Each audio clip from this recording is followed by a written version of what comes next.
Hello, this is Jeffrey Fox here. I'm the instructor in this course on Big Data Applications and Analytics. This course used to be called X Informatics, and I use that term throughout the course as it's really built on the how to actually make real applications, which is the X in X Informatics, work in the big data arena, because almost everything involves big data. So just applying IT to an application almost always implies data and usually big data. So here we are, X Informatics, big data, application analytics, and we go through a whole set of applications. We do look at the relevant analytics for those applications, and we do a little bit of experimentation with Python or Java. And I say I'm in the School of Informatics and Computing. This is part of our data science curriculum. And this particular unit is an introduction to the course, just describing the structure, mechanical structure of the course, and and the various parts of it. Like all the course, its course is divided into units, 37 units. This is the first unit. Units are divided into lessons.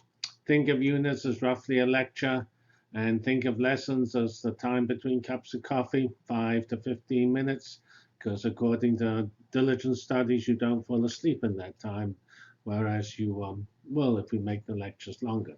So here we have lesson 1.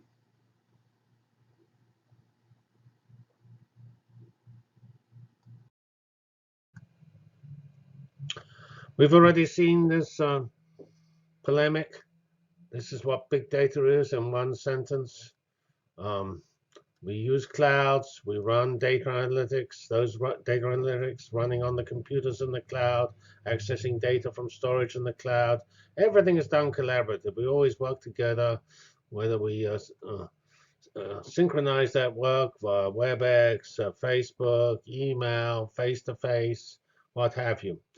In that collaboration, we process big data from the field, which solves problems in X informatics. X informatics is the same thing as the electronic version of X, sometimes called EX. So science informatics is roughly the same as e-science. And there's also a superset of X analytics. X analytics is the part of X informatics corresponding to running data analytics. X analytics is obviously a major important part, but it probably excludes data management and things like that, which is also essential to get reasonable results. Here are the values of X we've identified just because the term X informatics in that field appears in the literature. So astronomy informatics is called astroinformatics, and so on.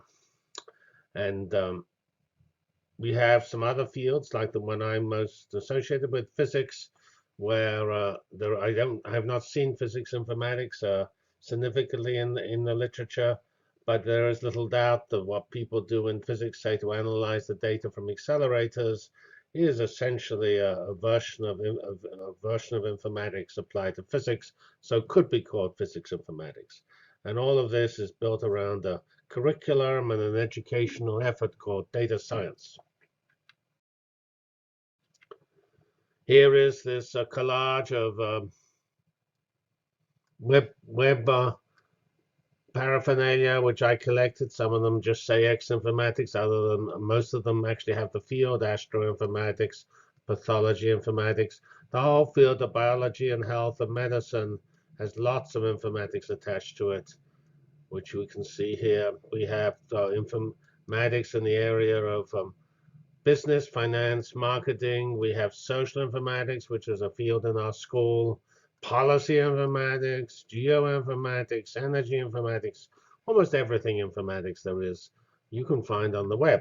And if you don't find it, it's probably because people have omitted to do it, but it really exists because every field uses computers and analyzes them in the informatics style, and in the big data style, because that's what informatics in some senses become. Okay, we come to the last slide of this lesson. Remember, lessons are real short here, so you can get your coffee. So one of the most remarkable numbers around these days, and why we call it big data, is just the size of the data. In 2016, there's expected to be around 16 zettabytes of shared stored digital data. And a zettabyte is 10 to the 9th terabytes. And given the number of people in the world, 16 zettabytes corresponds to around 2 terabytes per person. And think about what the cost of a terabyte is. If you go to Amazon, you can easily get a 2 terabyte USB disk for less than $100. One of the more striking sources of big data, of course, images and video. There are a total of 1.8 billion images uploaded to the internet. It's not always easy to find that number. This was a late 2014 number. Now all that stuff is happening, and how does it happen, and why, and what is it's due to cloud computing. Cloud computing was started probably 10 years ago, 10 to 15 years ago by the innovative companies started this, not academia. And that sort of became noticed when Amazon announced the Amazon public cloud. But cloud computing was used by Google, Microsoft, and of course Amazon itself before that to do their actual real commercial work. It was only broadly became available in 2008. Anyway, cloud computing is exploding to support these activities. Whole new industries such as the social media or Web 2.0 industries, new research areas, new software like MapReduce, and new algorithms like so-called streaming algorithms. And this course just goes over applications. It goes through lots of values of X and tells you about X, what X wants to do with its data, what type of data it has, how it uses clouds, what algorithms it uses, and all sorts of things like that. And I say this way we cover applications, algorithms, and infrastructure, but we always start with the applications. All right, so that's the general motivation. What about the more mechanics? There are 2 versions of the class in Fall 2015, both at graduate level. There are 2 magic numbers from IU's point of view, 34717. That's a data science class, purely online. People are sitting around the world, Timbuktu, etc. 15590 is for residential students. You're all sitting in Bloomington, Indiana.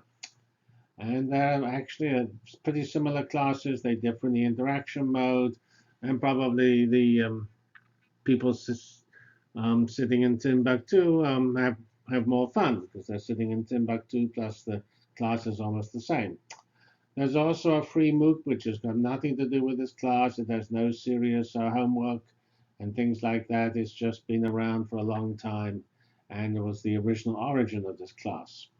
Everything is, I say, all the lectures are online with these 5 to 15-minute lessons. The lessons are either on YouTube or on Microsoft Mix, but most of them in this class are on YouTube, and they have content, that's these slides here, and talking head, that's me, which you can see burbling away to the side. And there is a list of all the courses which we have at Indiana University at this URL here. So that's it. That's the end of this lesson. You're allowed, of course, to now go to sleep. Thank you very much.